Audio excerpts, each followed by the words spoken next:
Okay, board members, here we go. Good evening, everyone. On behalf of the Community Unit School District 300 Board of Education, I would like to thank you for being in attendance, both virtually and in person, for tonight's board meeting. At this time, I would like to reconvene the meeting of the Community Unit School District 300 Board of Education to order for Tuesday, October 8th, 2024. Madam Secretary, would you please call the roll? Burkett, present. Fiorentino. Present. Lamarca. Present. McKindy. Present. Scarpino. Present. Thomas. Present. Zettler. Present. You have 7 board members present. Thank you. Dr. Smith? At this time, I'd like to invite Principal Angela Hammond from Lake in the Hills Elementary School and her students to lead us in the Pledge of Allegiance. And parents, if you are here, you are more than welcome to take pictures of your kids. We will be having, hopefully, some empty seats around here, and then you can take the pictures.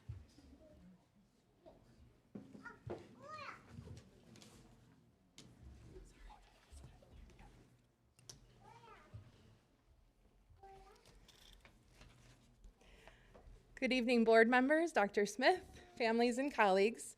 I'm Angela Hammond. I'm the proud principal of Lake in the Hills Elementary. Today, I have the pleasure of introducing 7 remarkable students who have exhibited exceptional leadership skills through their participation in our 5th grade safety patrol program.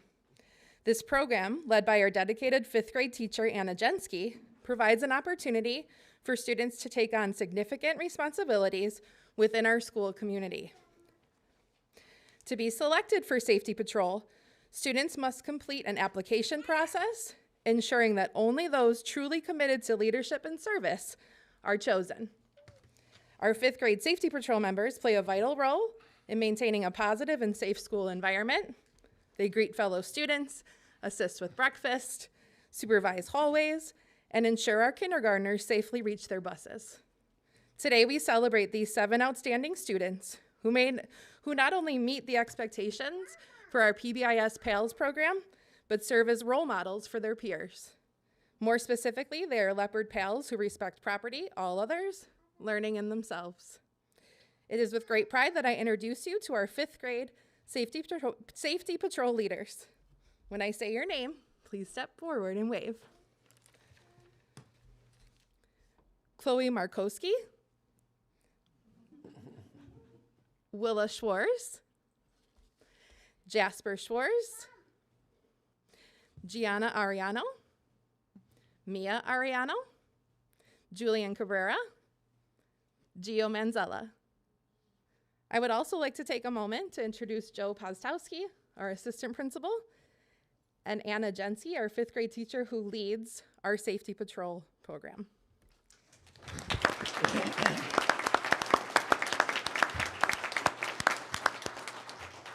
At this time, I ask all audience members to stand, and I ask all of our students to turn and face the flag to lead us in tonight's pledge.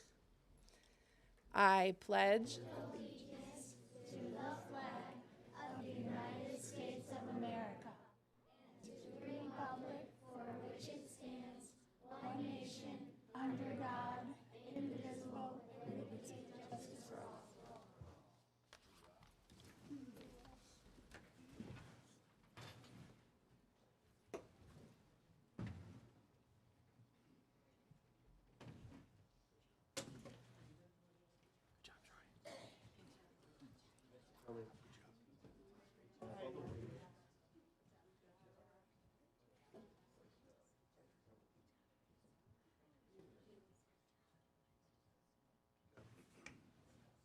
Good job, parents. Good job.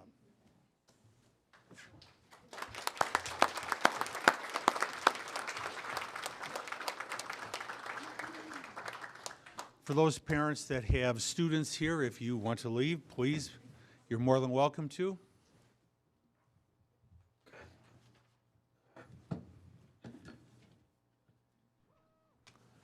Thank you.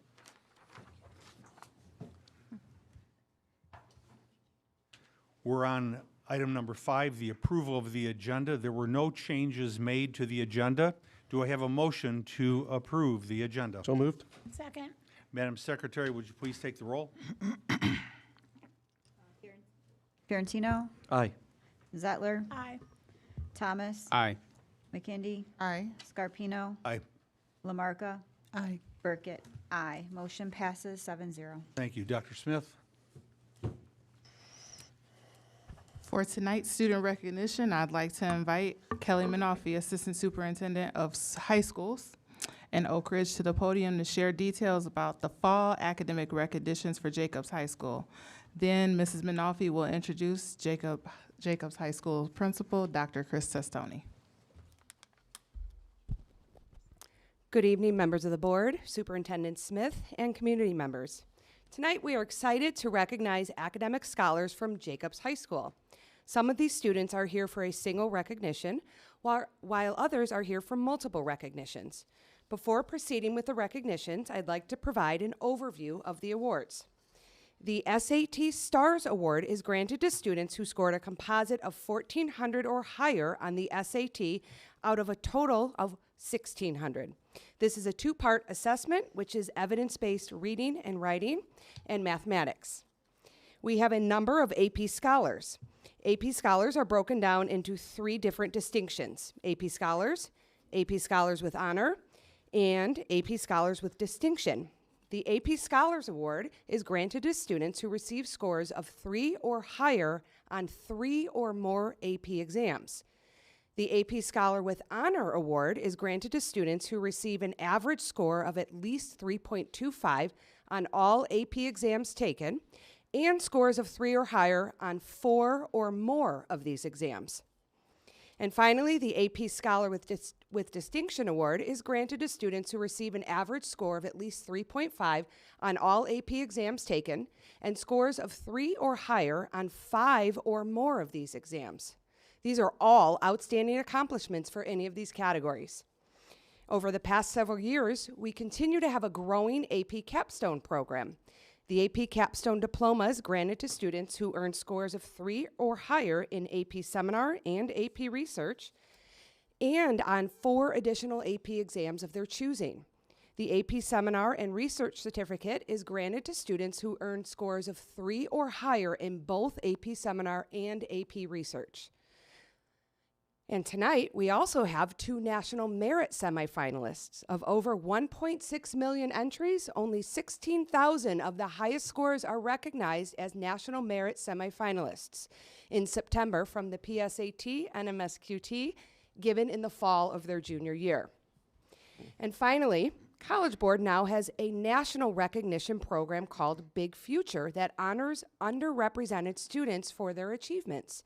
Jacobs High School has several students who have applied and qualified for the National Hispanic Recognition Award, the National African American Recognition Award, or the National First Generation Recognition Award.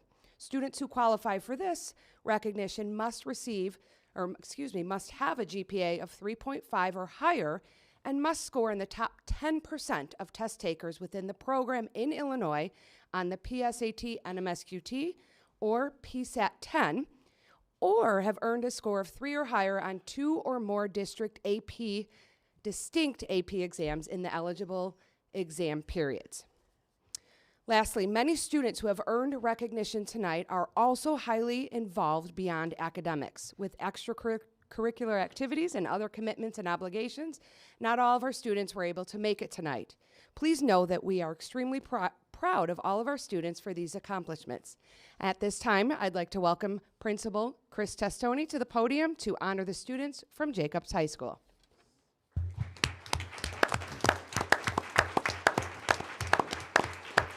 Hey, Chris.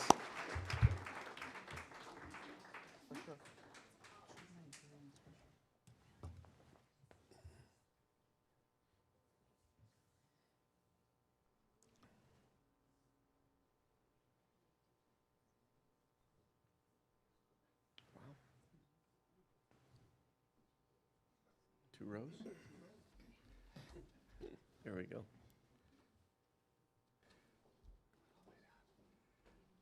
guys come all the way down. Squish it. There we go. Good evening, Dr. Smith, Board of Education, and community members present. Thank you for this opportunity to come this evening to share the success of these remarkable students present with us tonight. The Golden Eagles with us tonight represent some of the best and brightest Jacobs has to offer. The success of these fine individuals is impressive. What's more impressive, though, is the manner in which they have earned their success. The fine students here tonight represent the possibility of what can happen when young people learn to push themselves. These accomplishments have not come easy. They have committed themselves to a work ethic that requires a degree of determination that is worthy of our admiration. I am so proud of these students for what they have and will continue to accomplish. We can all be confident that their continued success and contributions will inspire those around them to reach for the stars. We are fortunate to have over 50 students join us today, so we will announce our students in 2 groups. Parents, we have a second group coming. Oh, wow. Students, please step forward when your name is called. Victoria Adeniran, AP Scholar. Nawal Ahmad, AP Scholar with Distinction. I apologize, Victoria, please step forward again. Victoria also won the National African American Recognition Award. Amar Bakari, AP Scholar with Distinction. Cassidy Burns, AP Scholar. Marco Bustos, AP Scholar. National First Generation Recognition Award and National Hispanic Recognition Award. Tristan Camara, AP Scholar with Distinction. Summer Carlson, AP Scholar with Honor. James Chen, SAT Stars, AP Scholar with Distinction, National Merit Semifinalist. Liger Chen, AP Scholar. Brandon Shavatal, AP Scholar. Cameron Clark, AP Scholar with Honor. James Cleary, SAT Stars, AP Scholar with Distinction, AP Seminar and Research Certificate. Eric Cristobal, AP Scholar with Honor. Megha Devaraji, AP Scholar.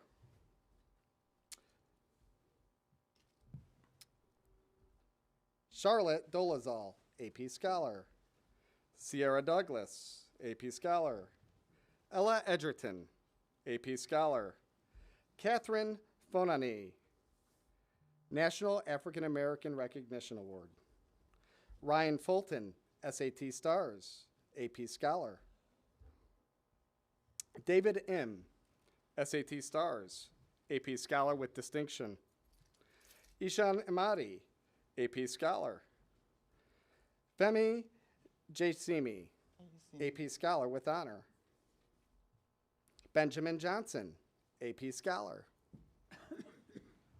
Luke Johnson, AP Scholar.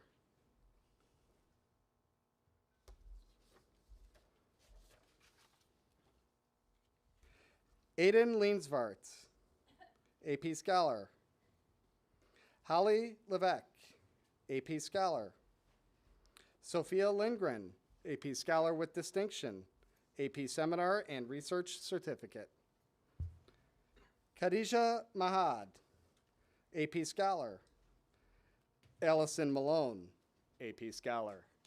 Congratulations to our first group of honorees.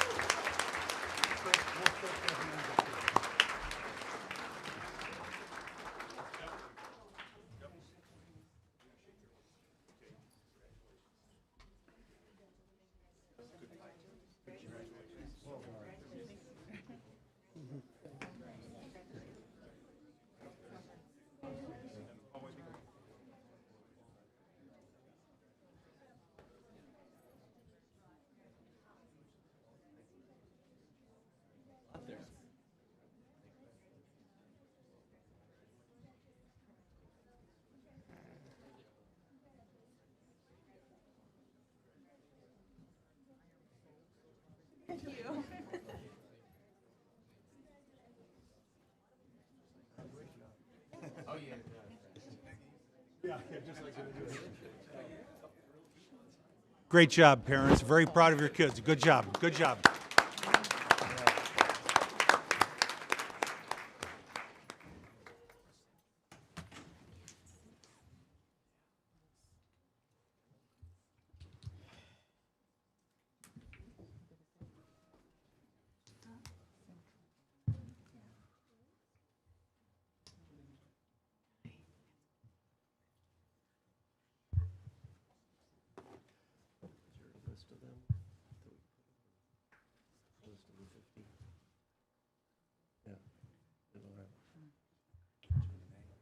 nice.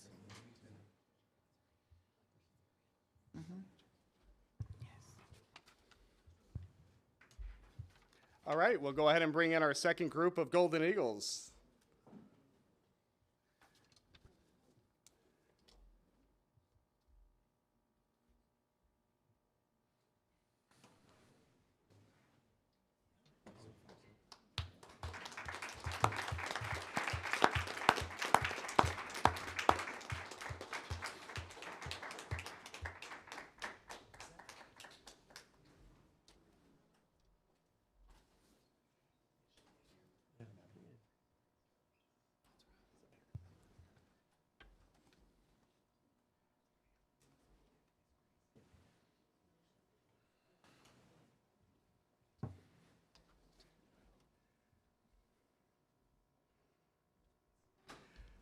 All right, for our second group of honorees tonight, students, when I call your name, please step forward to be recognized.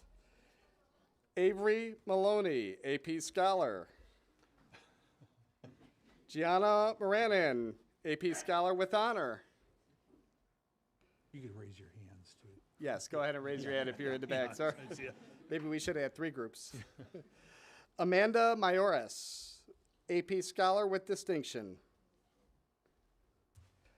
Boni Nuasima, AP Scholar. Binley Otruba, AP Scholar. Carter Papp, AP Scholar. Alexis Pasillas, AP Scholar. Mahi Patel, AP Scholar with Honor.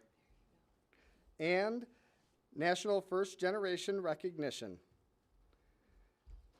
Megan Retzer, AP Scholar.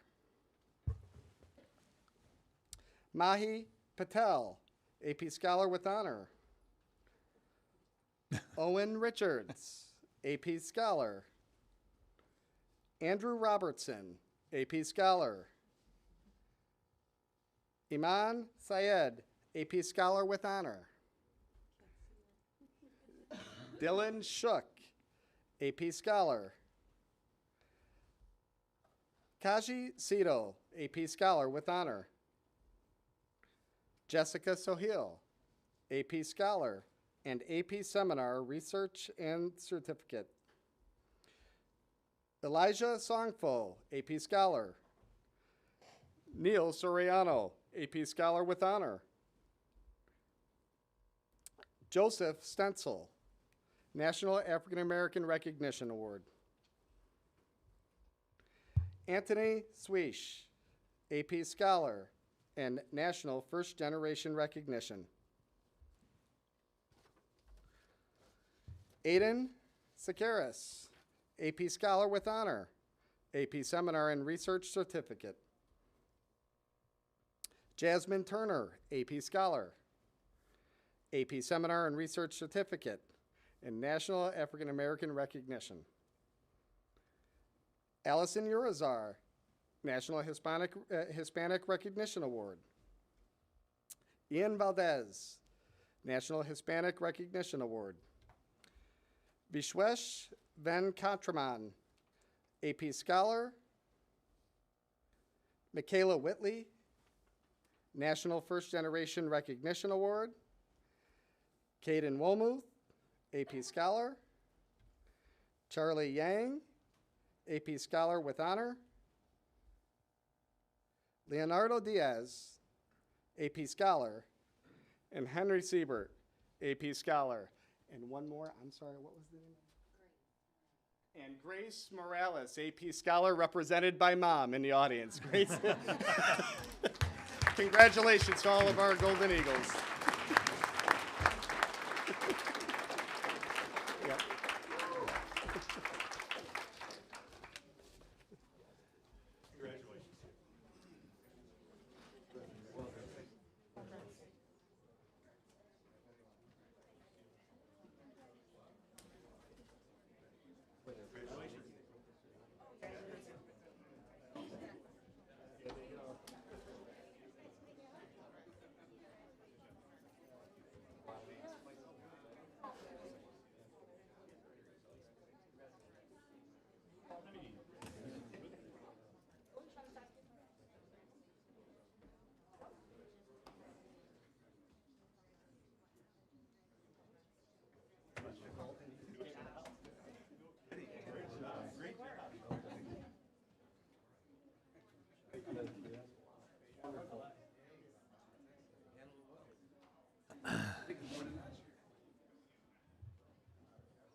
For tonight's staff recognition, we'll be celebrating Maintenance and Custodial Workers Recognition Day and National Instructional Coach Appreciation Day. National Maintenance and Custodial Workers Recognition Day. On October 2nd, District 300 celebrated National Maintenance and Custodial Workers Recognition Day, which is an opportunity to acknowledge the vital role of our maintenance and custodial workers that they play in keeping our facilities and grounds safe, clean, and comfortable. On behalf of District 300, thank you for your maintenance and to our maintenance and custodial staff for all their hard work. Your work helps students focus on their academics. Teachers are able to instruct with peace of mind, and all staff are able to work productively. Thank you. National Instructional Coaches Appreciation Day was on October 6th.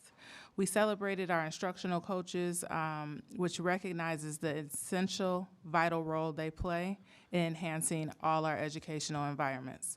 These individuals regularly help educators navigate challenges and drive continuous improvement, resulting in enriched learning experiences for our students. On behalf of District 300, let's express our gratitude for the hard work and commitment of our instructional coaches who help create an effective learning environment for all.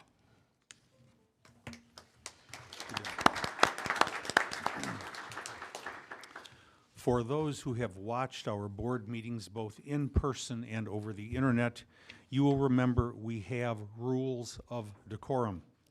These rules serve a purpose so we as a board can have a meaningful and productive board meeting. In order for this to occur, decorum must be maintained. The following are the rules of decorum. First, there's no need for anyone to call out comments during our meeting or to raise their voices, nor to interrupt another speaker or presenter. We as a board will listen to you and we will be respectful. We will consider your comments, but will not dialogue or engage with speakers in this forum. Board members may choose to discuss matters brought up during public comment during board discussion.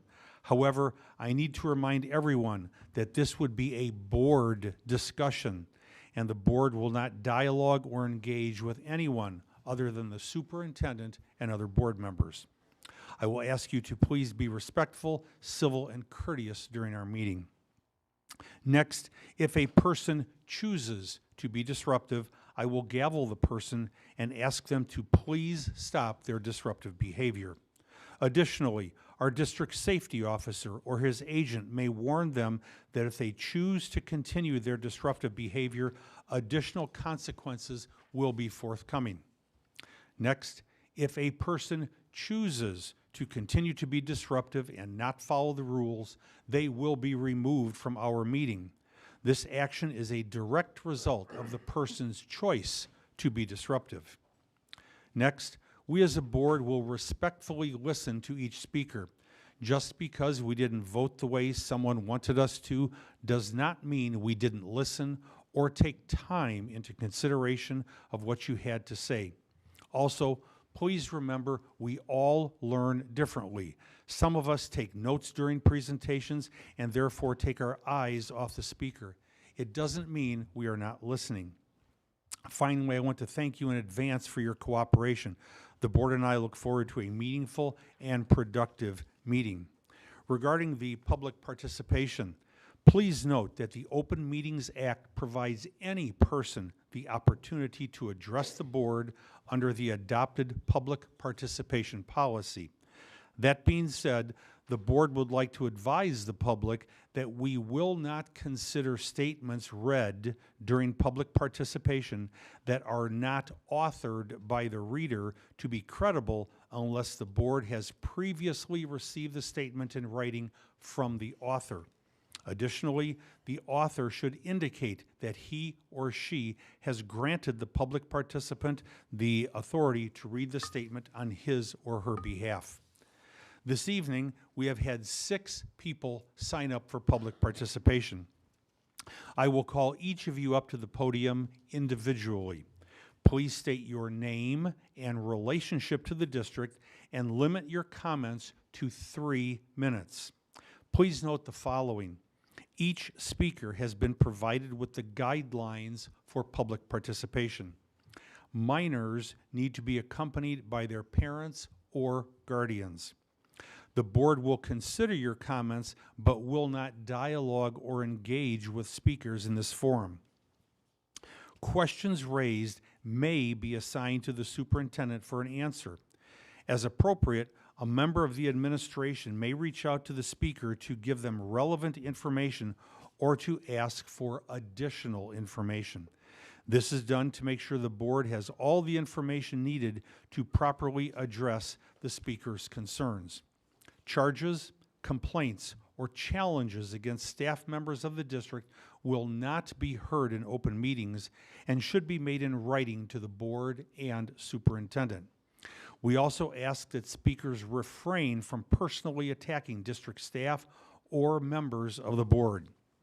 We ask each speaker to be respectful to all individuals who have signed up to speak and adhere to the allotted time limit. We also ask that speakers conduct themselves in a civil and courteous manner and refrain from trying to engage members of the board in dialogue during public participation. Failure to abide by board time rules or those found out of order by the board may lead to exclusion from the meeting to be fair to all participants. Thank you for your understanding and your cooperation. Our first speaker for 3 minutes, Jenny McBeard.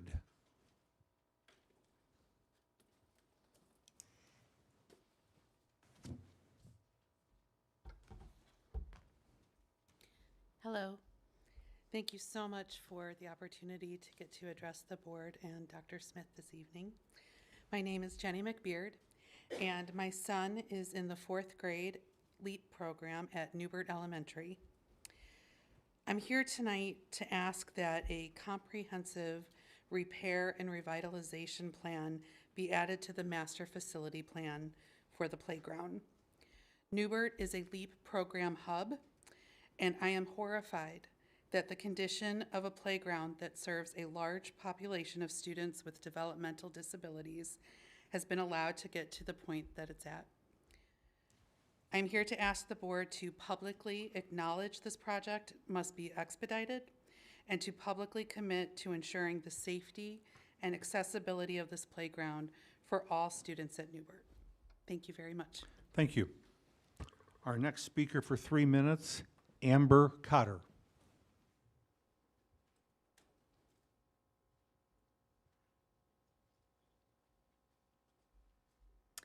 Good evening, District 300 Board, Superintendent Dr. Smith, and community members.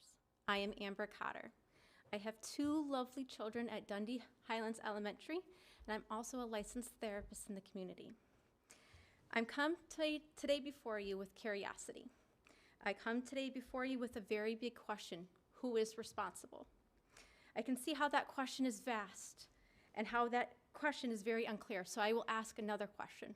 In fact, I'm going to ask a lot of questions, so please be prepared. Such as, when something is located on District 300 property and belongs to District 300, who is responsible for maintaining it? Who is responsible for keeping it up to code? Who is responsible for replacing it as needed so it can be used as intended and used safely? When thinking of these questions in the context of District 300, as well as Dundee Highlands, as well as my children, I'm also wondering the why. My children love the question why. So why are you asking, am I asking who is responsible for the property that belongs to and is located on District 300? I'm asking because our playground at Dundee Highlands, as well as Newbert, is out of code, unsafe, and unusable for most of our students. Our playground has pieces missing, pieces that have been removed, and pieces that are often unsafe. When inquiring last year, what do we need to do as a community to replace our playground that is over 35 years old just at Dundee Highlands, I can't speak about Newbert, we were inquired to have the PTC fund raised to replace the whole thing. That encouragement seemed to place the responsibility on the PTC to address something that belongs to and is on the property of D300. That is quite the undertaking for a PTC to fundraise the removal and disposal of an old playground and putting up a new playground. So I ask, who's responsible? Is it the community members and the parents? Is it the staff or the PTC? Or is it the owner of the property and the materials, in this case, the playground? Should the financial cost of placing an out-of-code playground be covered by somebody who's not the owner? Thank you. Thank you. Our next speaker for 3 minutes, David Haas.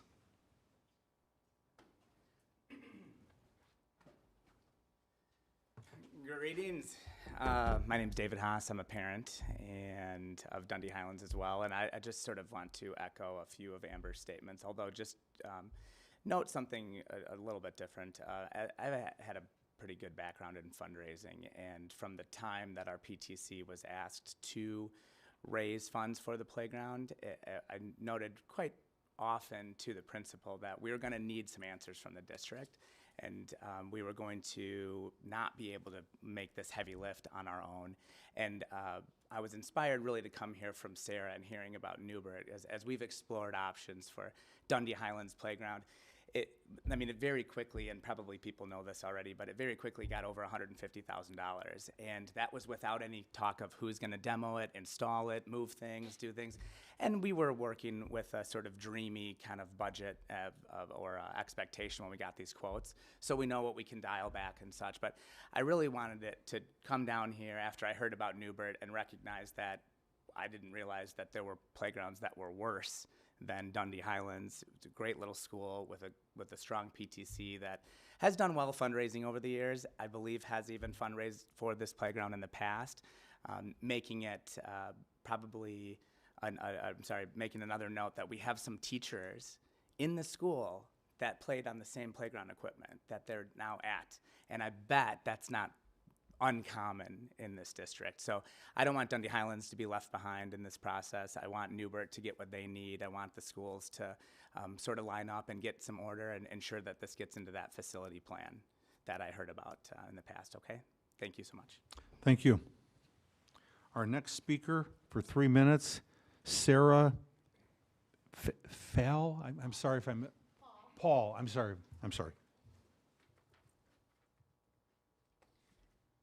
All right, good evening. My name is Sarah Paul, and my husband and I both live in this community.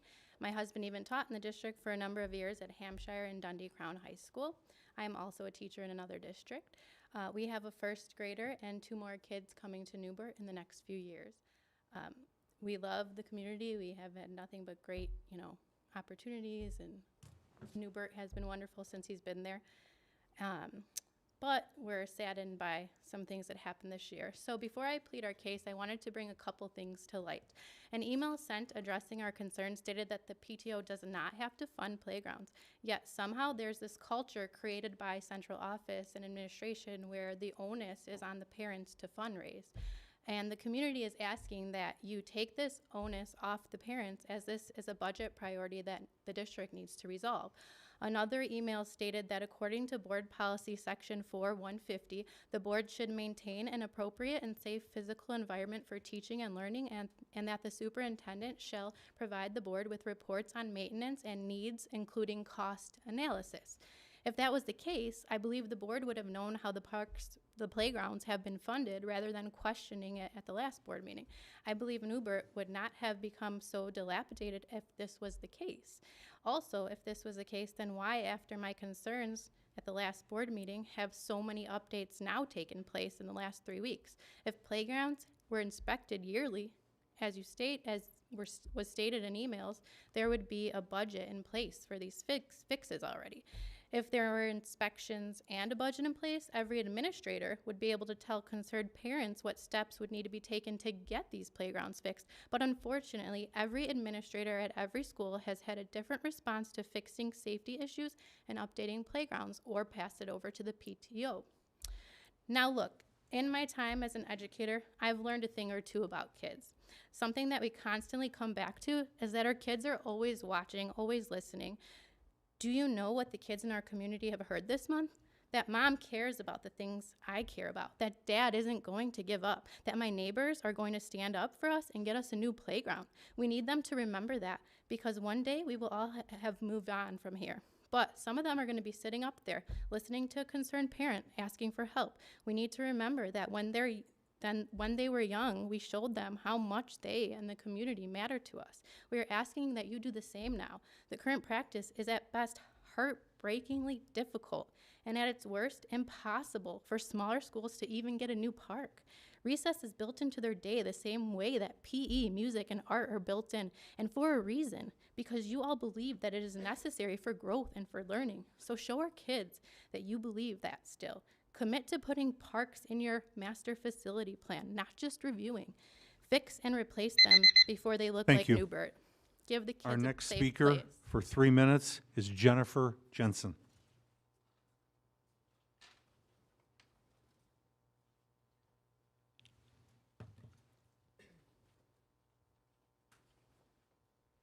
Good evening. My name is Jennifer Jensen. I have 2 kids currently at Newbert, a 5th grader and a 3rd grader, and an incoming kindergartner next year. I'm going to echo similar sentiments to the handful of people before me, but I want to make it clear that even though there are only a handful of us here, this is important to our community. This is important to parents. This is important for our kids. I want to address several key concerns regarding the facilities and the impact that the educational environment our kids have right now. First, the planned maintenance of our existing facilities is crucial. There has been no movement on maintenance until the last couple of weeks, when people have started sending emails to the board. That's concerning. I want to urge the board to make accessible the schedule and the details of this maintenance so that our community can stay informed and engaged. As we look forward to our new facilities, hopefully, we must also prioritize expected maintenance to keep the spaces functional and welcoming. So not only do we need something, but we would like to know how this is going to be maintained in the future. It's not just about our kids right now. It's essential that we develop a comprehensive maintenance plan that outlines responsibility and timelines for upkeep. Accessibility for all children is also a fundamental concern. Every student deserves an environment where they can learn without barriers. We need to ensure that the facilities, new and existing, meet the highest standards of accessibility so that all of our children have a place to play. Additionally, budgeting within our master facilities plan needs to be transparent and accountable.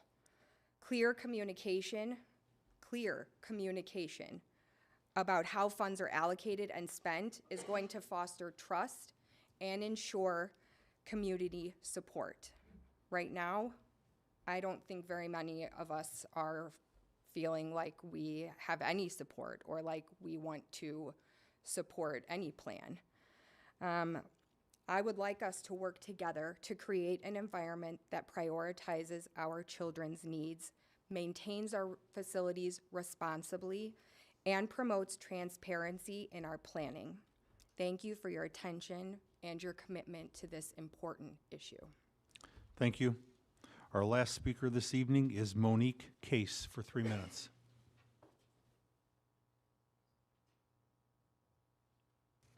Hi, everyone. I'm coming today as a parent, but I also am an educator that worked in District 300 for the majority of my career. So District 300 is a really important part of my life and my family's life. and I have a son that goes to New Britain Kindergarten. So as a parent in the community, I trust District 300 to do what is in best interests of our kids as a whole. We send them off each day just to gain new experiences, to learn and to grow. We raise them to love school, their teachers, and just have some fun.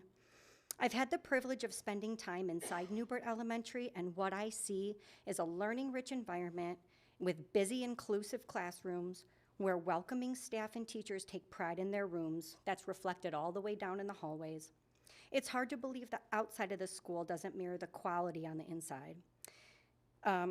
Let's just get that outside to match that inside. Let's face it, the crumbling playground closed off by fences just looks absolutely terrible. Let's put some pride back into that school's appearance.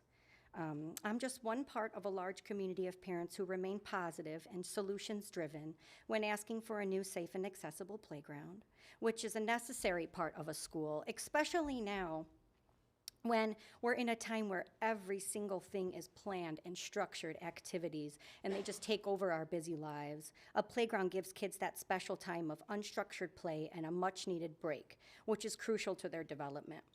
We trust District 300 to do what's best for our kids. We respectfully ask to hear a set plan in place to solve this issue now and for the future so this doesn't happen to another school. Thank you so much for your time. Thank you. We will move on to item number 8, board announcements. Good news. Before we go on, I do just want to make a couple statements before sure. we move on. Sure. Ready. I want to, if you have been able to read some of my updates this year, I talked about strengthening our partnerships. And part of strengthening our partnerships means even when there's room for improvement, there doesn't mean that the effort wasn't there. So I appreciate that we have heard what your concerns are and that you are receiving our follow-ups so you understand what we're working towards. I do want to encourage you to continue working with us to give us that feedback during these engagement sessions for the master facility plan, as playgrounds are a priority in that plan. Am I going to sit here and promise you that we can replace every single playground at length at $150,000 to start? That's an accurate cost across 18 schools. I can't guarantee that, but what I can guarantee you is that we have a board that is holding us accountable to make sure that we're reviewing and making sure we provide that safe, responsible area for our kids to have the kinds of things that I heard you refer to that you know are happening in our system. And so I want to make sure that I have you hear me say tonight, the goal of my superintendency is to strengthen partnerships, and that's all partnerships, not just partnership with my own admin, but that's partnerships across all of our communities. And so we will continue to work through that, and you will continue to hear the updates as there are things that the board has identified they want to hear as outcomes through the master facility plan, playgrounds being one of many things. So we have lots to consider, and I hope that you're able to join us so you can hear as we go through that process over the next month and a half. Thank you, Dr. Smith. Item number 8, board announcements. Good news.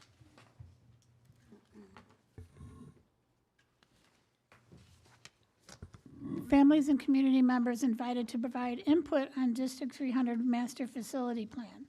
District 300 is developing a master facility plan and invites families and community members to share their input at scheduled community engagement sessions.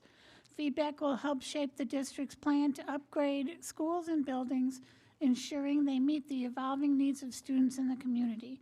There are 2 sets of community engagement sessions, each focused on a specific theme.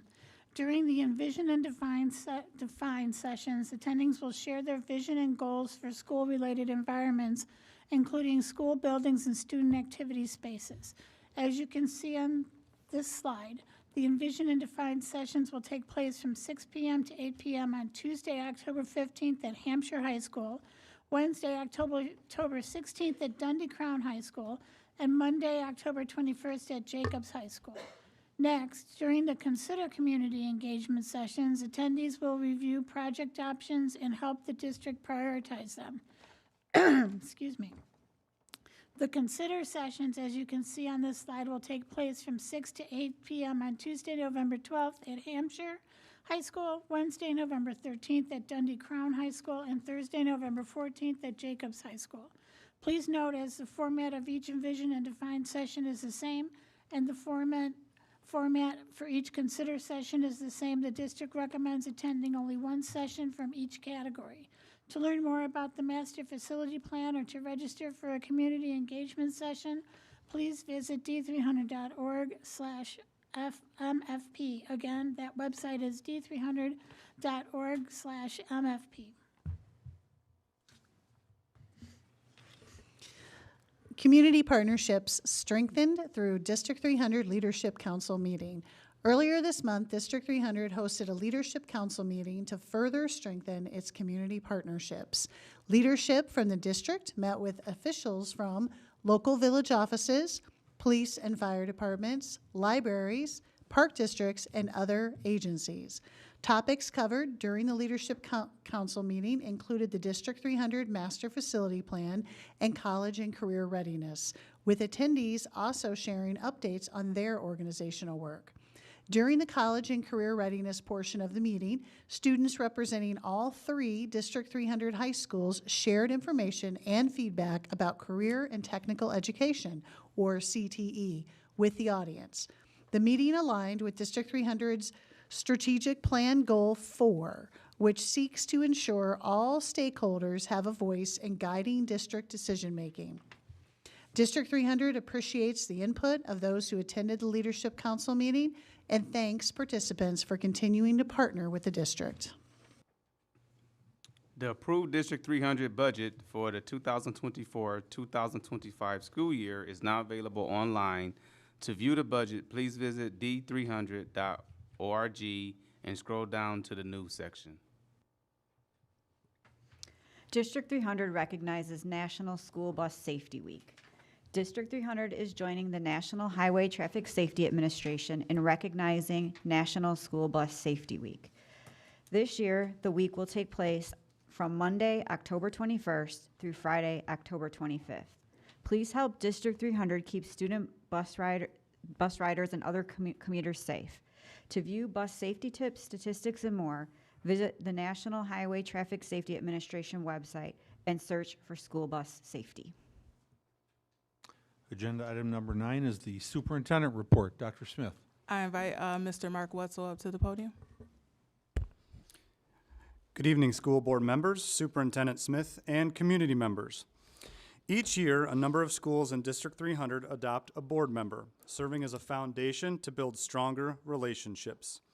Each board member will have the opportunity to visit his or her adopted school, ensuring we are able to keep the connection back to the communities you serve. I'm happy to announce this evening which schools have adopted you this year. Board President Dr. David Scarpino is being adopted by Sleepy Hollow Elementary School. Board Vice President Nancy Zettler is being adopted by Dundee Highlands Elementary School. Board Secretary Christine Burkett is being adopted by Dundee Crown High School. Board Member Steve Fiorentino is being adopted by Hampshire Middle School. Board Member Leslie Lamarca is being adopted by Gary D. Wright Elementary School. Board Member Tola McKinday is being adopted by Liberty Elementary School. And Board Member Emmanuel Thomas is being adopted by Dundee Middle School. I would like to thank our principals, schools, and board members for continuing this District 300 tradition. We look forward to recognizing each of you during our November board meeting, as school principals will be here at the board meeting during that time to honor you with something that they pulled together. I have a certificate for each of you to hold you over until you get those nice baskets from the schools. And I want to extend my thanks to the members of the board for volunteering your time and for your commitment to our schools, students, and staff. It is truly appreciated. Thank you, guys. Thank you.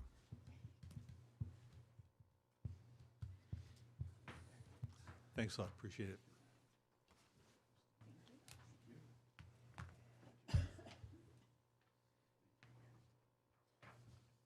Thank you.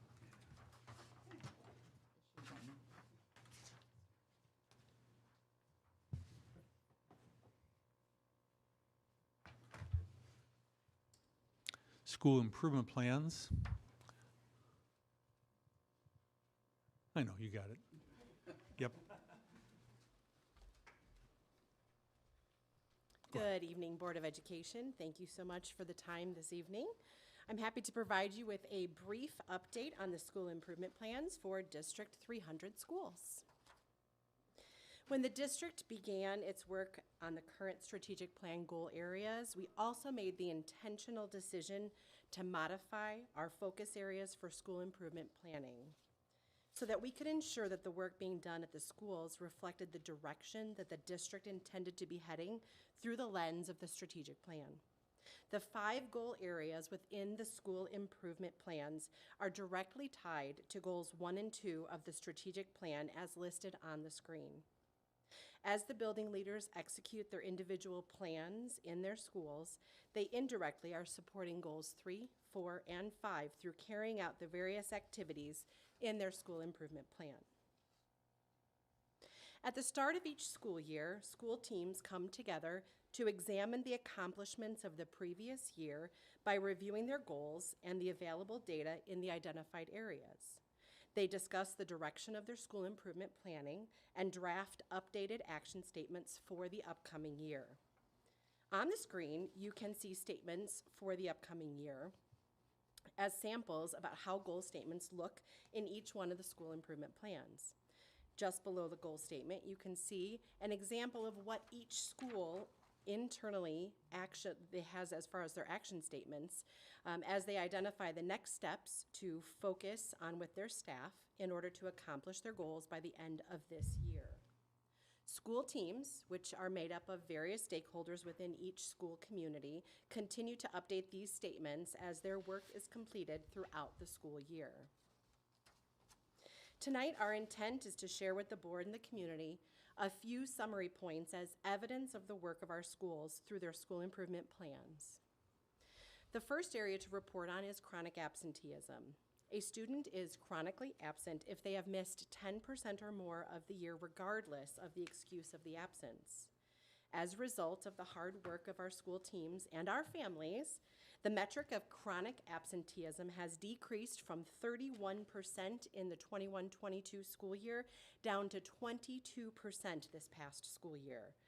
We are on track to meet our goal of decreasing chronic absenteeism rates to 19% by the end of the 25-26 school year.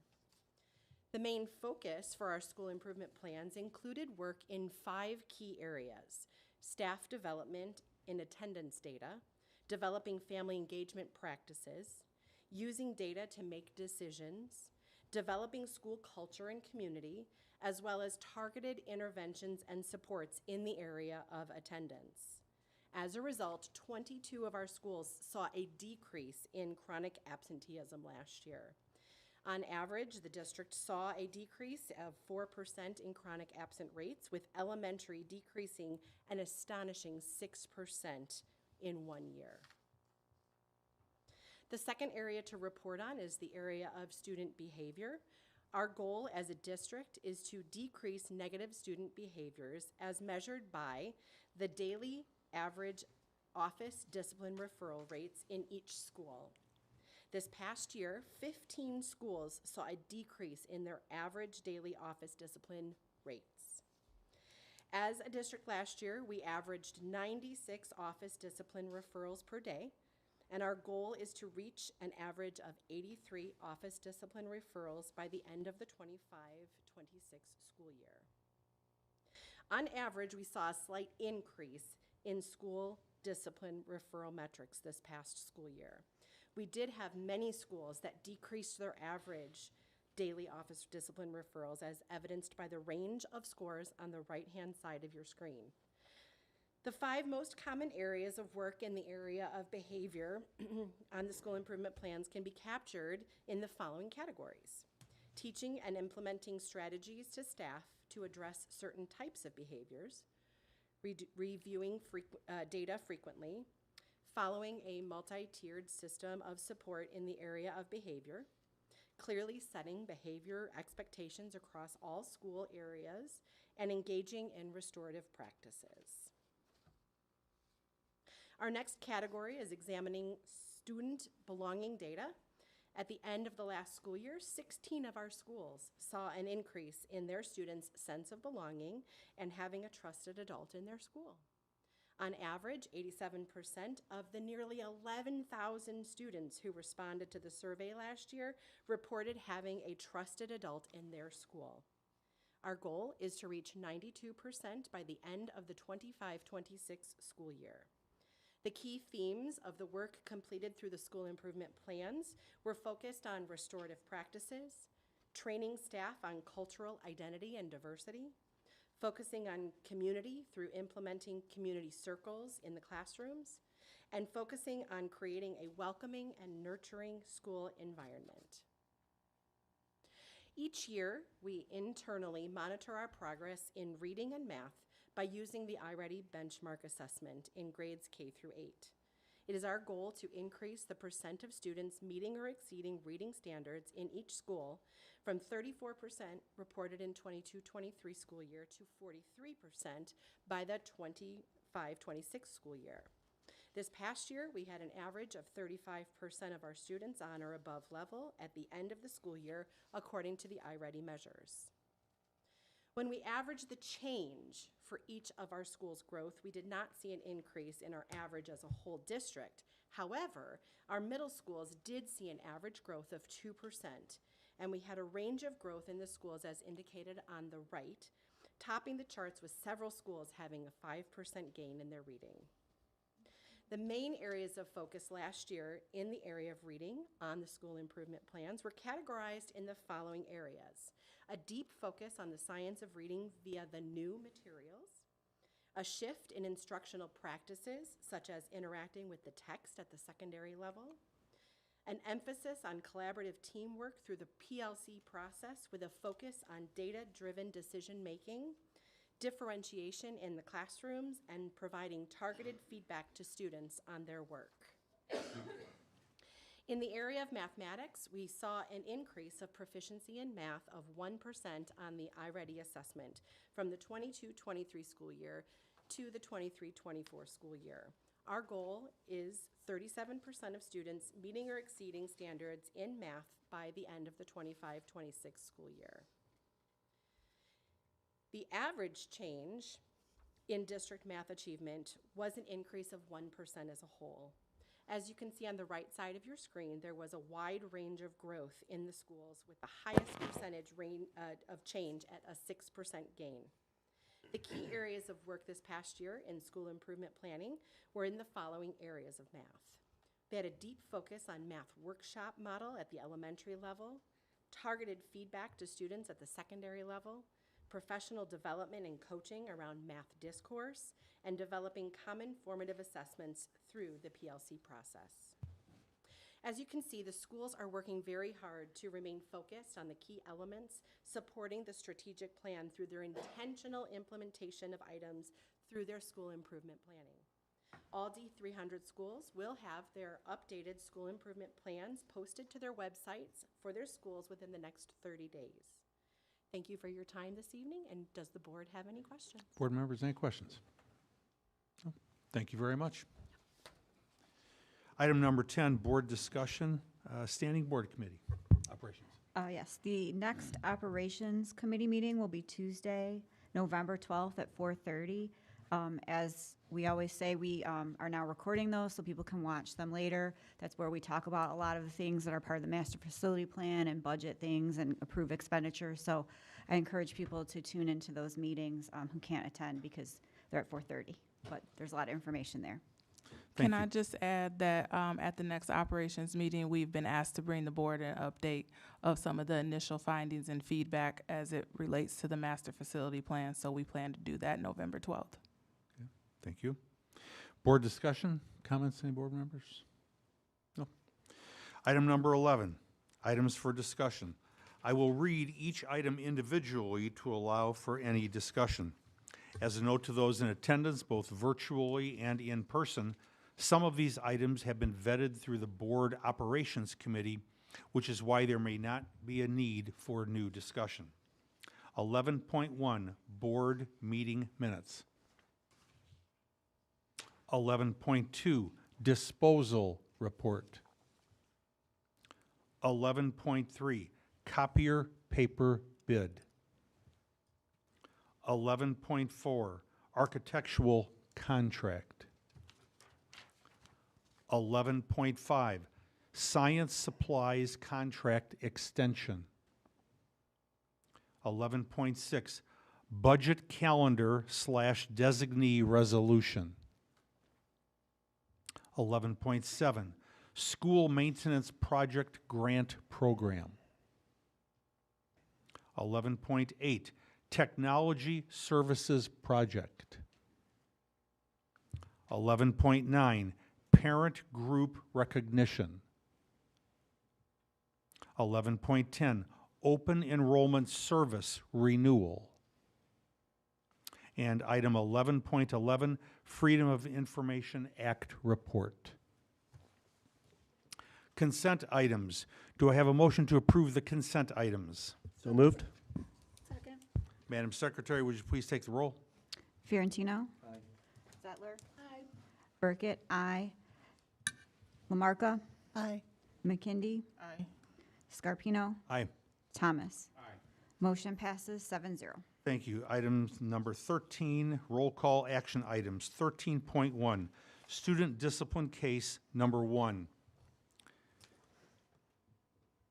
May I have a motion to expel student number 1 for the remainder of the 2024 through 2025 school year and the first semester of the 2025-2026 school year for violation of Board Policy 7:190, specifically disobeying rules of student conduct or directives from staff members or school officials, engaging in any kind of aggressive behavior that does physical or psychological harm to a staff person or another student, being involved in gangs or gang-related activities, including displaying gang symbols or paraphernalia, violating any criminal law, including but not limited to assault and battery, engaging in any activity on or off campus that interferes with, disrupts, or adversely affects the school environment, school operations, or an educational function, including conduct that may reasonably be considered to be a threat or an attempted intimidation of a staff member, or B, endanger the health or safety of students, staff, or school property. Upon return, the student will be administratively placed accordingly. Do I have a motion? So moved. Second. Any discussion? Madam Secretary, would you please take the roll? Zettler? Aye. Thomas? Scarpino? Aye. McKindy? Aye. Lamarca? Aye. Fiorentino? Aye. Burkett, aye. Motion passes 7-0. Thank you. Item 13.2, student discipline case number 2. Motion to expel student number 2 for the remainder of the 2024-2025 school year and the first semester of the 2025-2026 school year for violation of Board Policy 7:190, specifically disobeying rules of student conduct or directives from staff members or school officials, engaging in any kind of aggressive behavior that does physical or psychological harm to a staff person or another student, being involved in gangs or gang-related activities, including displaying gang symbols or paraphernalia, violating any criminal law, including but not limited to assault and battery, engaging in any activity on or off campus that interferes with, disrupts, or adversely affects the school environment, school operations, or an educational function, including conduct that may reasonably be considered to be a threat or an attempted intimidation of a staff member, or B, endanger the health or safety of students, staff, or school property. Upon return, the student will be administratively placed accordingly. Do I have a motion? So moved. Second. Madam any discussion? Madam Secretary, would you please take the roll? Zettler, Aye. McKindy, Aye. Thomas, Aye. Fiorentino, Aye. Lamarca, Aye. Burkett, aye. Scarpino. Aye. Motion passes 7-0. Thank you. Item 13.3, Employee Discipline Case Number 1. Be it resolved by the Board of Education, herein called the Board, of Community Unit School District 300, Kane, McHenry, Cook, and DeKalb Counties, Illinois, herein the district, as follows.